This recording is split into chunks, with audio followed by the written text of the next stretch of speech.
Bonsoir, bonsoir à tous. Le thème que j'ai eu à cœur de partager avec vous ce soir, vous l'avez peut-être vu sûrement dans le mail, c'est le fait d'être scellé du Saint-Esprit. Donc, ça traite de notre appartenance à Dieu. Et justement, vis-à-vis du fait de notre appartenance à Dieu, en tant qu'enfant de Dieu, j'aimerais m'arrêter sur un point particulier que nous allons lire ensemble. C'est le fait d'être scellé du Saint-Esprit. Et cette expression-là, scellé du Saint-Esprit, on la trouve dans Éphésiens 1, au verset 13 et 14. Et dans toute cette méditation, on va voir ce que ça nous apporte dans notre vie spirituelle en tant que chrétien, enfant de Dieu, né de nouveau. Donc je lis dans Éphésiens 1, versets 13 et 14. En lui, vous aussi, après avoir entendu la parole de la vérité, l'évangile de votre salut, en lui, vous avez cru et vous avez été scellés du Saint-Esprit qui avait été promis, lequel est un gage de notre héritage pour la rédemption de ceux que Dieu s'est acquis à la louange de sa gloire. Amen. Donc le but de Dieu au travers de Paul dans cette lettre, dans ce chapitre, est vraiment de nous faire grandir de révélation en révélation, de nous révéler en fait tous les bienfaits que nous avons lorsque nous nous sommes attachés à Christ, tous les bienfaits auxquels nous avons part.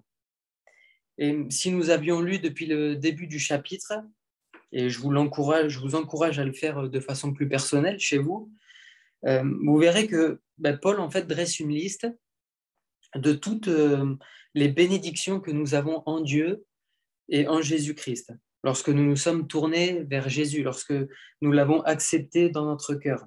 Il dit d'ailleurs au verset 3, « Béni soit Dieu le Père de notre Seigneur Jésus-Christ, qui nous a bénis de toutes sortes de bénédictions spirituelles. »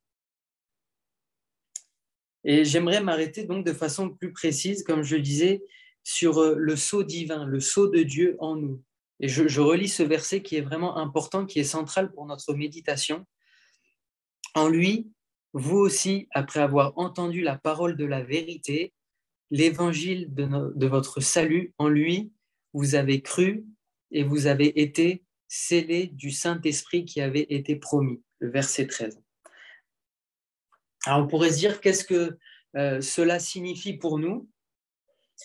Et j'aimerais partager avec vous 2 points ce soir. Le premier point, c'est que tout d'abord, ça concerne notre appartenance à Dieu. Notre appartenance à Dieu au travers de Christ. Pour faire un rappel, lorsque nous avons donné notre vie à Christ, notre vie à Jésus, on a fait un demi-tour, clairement, c'est un demi-tour. On ne marchait plus dans le monde, selon les convoitises du monde, les habitudes du monde, mais on marche maintenant selon la Bible, qui est la parole de Dieu. Et donc, quand je vis cette expérience, je nais de nouveau. C'est la nouvelle naissance. La nouvelle naissance. Et d'ailleurs, en préparant ce message, j'ai pensé à Jésus qui va dire à Nicodème, il faut que tu naisses de nouveau. Et Nicodème, on sait, il va lui dire, mais comment je pourrais naître de nouveau? Faut-il que je retourne dans le sein de ma mère? Mais Jésus va lui dire, si un homme ne naît d'eau et d'esprit, il ne peut entrer dans le royaume de Dieu.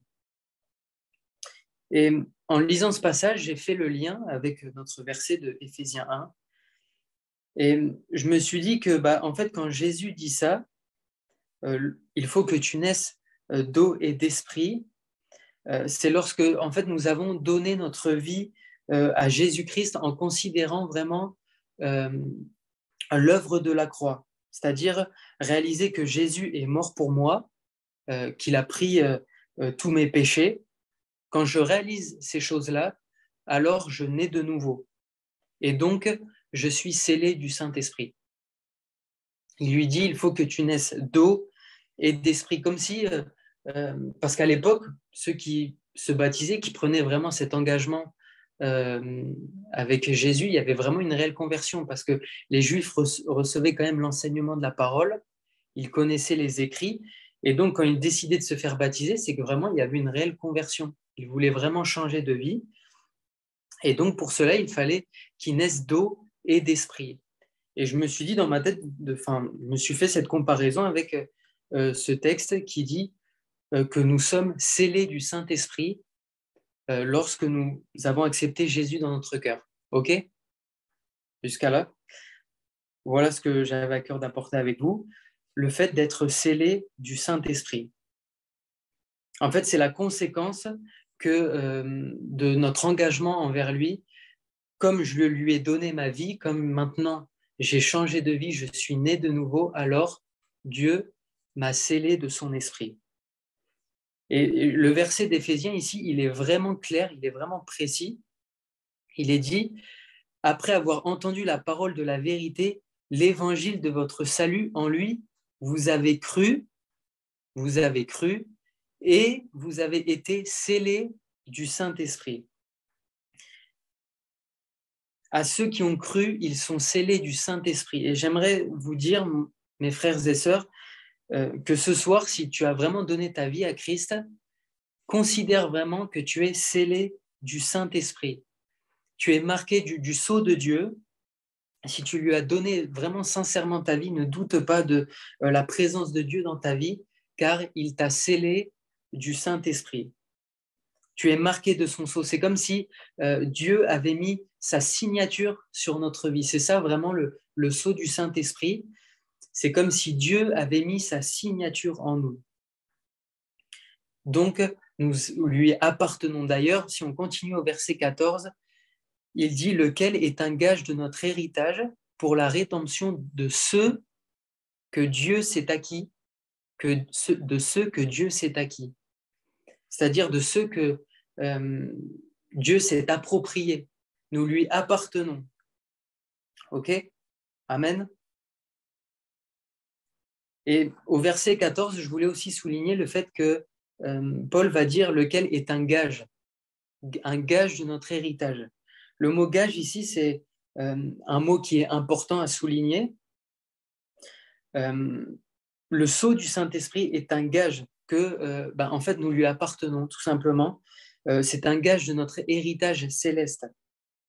Quelque chose qui, comme si nous avait été donné à l'avance, ici-bas sur cette terre, à l'avance des choses que nous allons vivre au ciel quand nous serons auprès de lui. C'est un gage, dès aujourd'hui, maintenant, des choses célestes. Le Saint-Esprit en nous est un gage des choses célestes. Amen.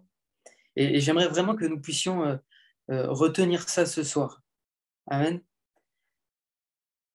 Que ce sceau qui est mis en moi est un gage des choses célestes. Amen. En tant qu'enfant de Dieu, ce sceau est là pour nous confirmer que nous lui appartenons, que nous appartenons à Dieu.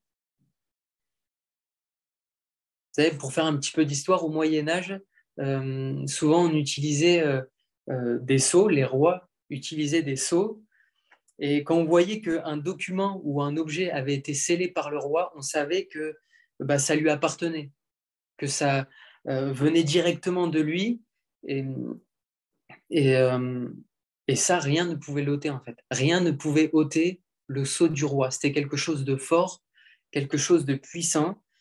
Et à combien le sceau de Dieu est plus puissant, plus fort que le sceau de quelqu'un, d'un humain. À combien le sceau de Dieu est plus fort et plus important.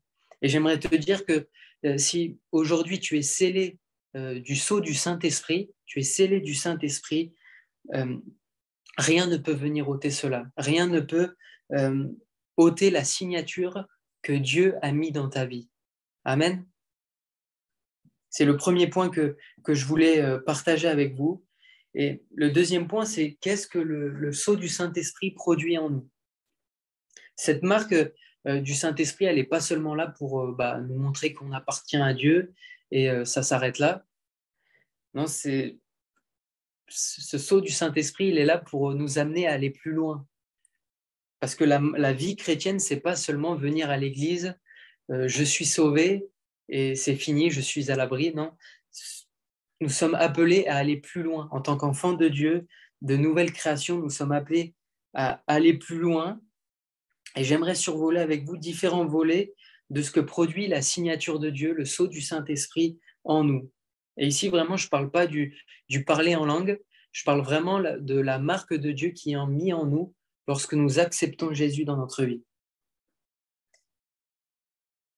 Par le sceau de l'Esprit, le premier thème que je me suis donné, le premier item, c'est ce que j'ai eu à cœur, c'est que Dieu nous renouvelle et nous sanctifie. C'était pour moi un point important à souligner. Vous savez, je sais pas si, je pense que ça vous arrive aussi quand peut-être des fois on a passé une mauvaise journée, on a peut-être manqué, on a peut-être mal réagi face à une situation, c'est peut-être mis en colère, peut-être qu'on a eu de la rancune. Quand on prend du recul, quand tout ça, ça s'est posé, il y a comme une tristesse qui s'installe en nous, quelque chose, on ne se sent pas bien. Et en fait, ça, c'est le Saint-Esprit qui produit ces choses-là en nous. C'est une tristesse selon Dieu. Une tristesse selon Dieu. Et on se sent comme attristé au fond de nous. Et ça, vraiment, c'est la preuve qu'il y a l'Esprit de Dieu en nous. Et l'Esprit de Dieu, donc, au travers de cette expérience, nous pousse à nous sanctifier, à nous mettre à part. Parce que si je sens que j'ai fait quelque chose qui n'est pas agréable à Dieu, alors ça me pousse à demander pardon et donc je me mets à part de ces choses. Quand je demande pardon, parce que c'est ça le pardon, c'est que je me mets à part, je me sanctifie et je me mets à part de ces choses. Donc, premier point de ce que ça produit en nous, le renouvellement et la sanctification. La preuve de la présence du Saint-Esprit. Ça produit aussi des fruits nouveaux en nous. Je l'ai dit, le fruit de la repentance, ça produit le fruit de la repentance, reconnaître que j'ai besoin de demander pardon, reconnaître peut-être je réalise que j'ai manqué par rapport au Seigneur. Alors, il y a la repentance qui s'installe, je demande pardon au Seigneur, et ça, c'est l'œuvre du Saint-Esprit en nous.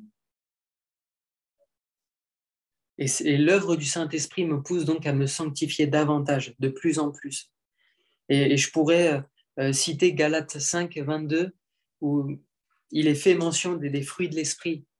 Les fruits de l'Esprit. Le fruit de l'Esprit, c'est l'amour, la joie, la paix, la patience, la bonté, la bénignité, la fidélité, la douceur, la tempérance. Tous ces fruits-là sont manifestés parce qu'il y a le sceau de Dieu en moi. Humainement, je ne peux pas manifester ces fruits-là. La Bible nous dit que humainement, par nature, l'homme est mauvais. Et pour manifester ces fruits-là, j'ai besoin d'être scellé du Saint-Esprit. J'ai besoin d'avoir la marque de Dieu en moi. Être scellé du Saint-Esprit, ça nous permet aussi d'être fortifié dans mon être intérieur. Ça me permet d'être fortifié. La Bible dit que l'Esprit de Dieu n'est pas un esprit de timidité, de crainte, mais c'est un esprit de force. C'est un esprit de victoire. Amen. Et le fait d'être scellé du Saint-Esprit, d'avoir le Saint-Esprit en moi, ça me permet d'être fortifié dans mon être intérieur, dans mon homme intérieur. Dans Éphésiens, toujours dans Éphésiens au chapitre 3, Paul va dire « Afin qu'il vous donne, selon la richesse de sa gloire, d'être puissamment fortifié par son esprit dans l'homme intérieur. » Oui, l'Esprit de Dieu n'est pas un esprit faible. J'aimerais le répéter, vraiment, le Saint-Esprit n'est pas un esprit faible. Et vraiment réalise, prends conscience que le Saint-Esprit qu'il y a en toi, la marque de Dieu qu'il y a en toi, est là pour te fortifier. Il peut te fortifier, il veut te fortifier. Quand on trébuche, quand on est affaibli, quand on passe par des moments difficiles, le Saint-Esprit est là pour nous relever. Amen. Le Saint-Esprit en nous nous renouvelle, comme je l'ai dit au début, nous fortifie, nous fait grandir. Amen. Et pour finir, le fait d'être scellé du Saint-Esprit, ça nous permet aussi de pouvoir nous approcher de Dieu librement. Ça nous permet de m'approcher de lui, d'avoir un accès à sa présence.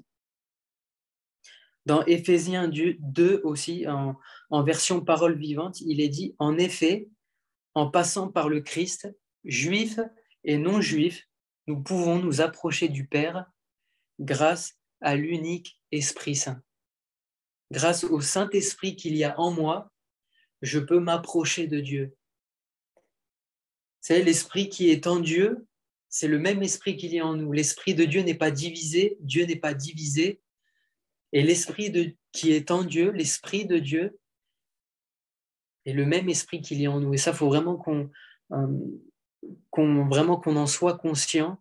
Et le Saint-Esprit, justement, est aussi là pour nous révéler ces choses, pour nous faire grandir dans le mystère de la parole de Dieu, pour nous faire grandir de révélation en révélation, pour nous faire marcher de progrès en progrès. Amen. Et cette marque-là, le sceau du Saint-Esprit en nous, produit toutes ces choses-là que nous venons d'aborder. Nous pouvons vraiment nous approcher de lui par Jésus, et grâce à son Esprit en moi, je peux venir l'adorer, je peux venir le louer, je peux m'approcher de lui et lui demander pardon si j'ai manqué.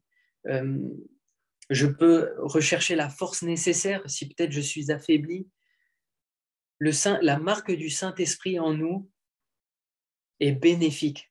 On en a besoin. Comme je l'ai dit au début, au verset 3, béni soit Dieu, le Père de notre Seigneur Jésus-Christ, qui nous bénit de toutes sortes de bénédictions. Toutes ces choses sont là pour que nous puissions être bénis. Dieu nous bénit et Dieu nous a donné son esprit parce qu'il nous aime, parce qu'il veut nous faire grâce. Amen. Alors n'attristons pas le Saint-Esprit, parce que le Saint-Esprit qui est en nous voit tout ce que nous faisons. Le Saint-Esprit voit comment je réagis face à un collègue, peut-être quand je suis sur la route, quand peut-être j'hésite à dire la vérité. Le Saint-Esprit voit toutes ces choses et il est attristé si je manque. Le Saint-Esprit est vraiment là pour nous faire grandir, nous fortifier. Amen. Voilà ce que j'avais à cœur de partager avec vous ce soir. Alors que vraiment nous puissions vraiment prendre conscience que nous sommes scellés du Saint-Esprit. Et ça, c'est vraiment quelque chose de fort. Dieu a mis son sceau en nous, il a mis sa signature en nous. Gloire à Dieu. Amen. Seigneur, je te remercie pour ces moments que nous pouvons passer dans ta présence. Merci Jésus pour toutes tes bénédictions. Elles sont nombreuses et Seigneur, je veux te remercier plus particulièrement ce soir parce que tu nous as scellés de ton Saint-Esprit. Amen. Tu nous as scellés du Saint-Esprit, tu as mis ton esprit en nous, tu as mis ta signature en nous, Seigneur Jésus. Et ça, rien ne peut l'ôter, Seigneur. Rien ne peut ôter ta signature en nous. Merci Jésus. Aide-nous à grandir dans cette révélation-là, que nous puissions, oui, en apprendre davantage sur toi grâce à ton esprit en nous. Oui, ton esprit qui est en nous et auprès de toi, en toi, Seigneur, que nous puissions vraiment grandir et te connaître davantage, te connaître plus, être fortifiés par ton esprit que tu as mis en nous, Seigneur. Et si peut-être nous avons manqué, Seigneur, je te demande pardon, Seigneur. Pardonne-moi si j'attriste ton esprit, Seigneur. Qu'à toi soit toute la gloire, mon Dieu. Amen.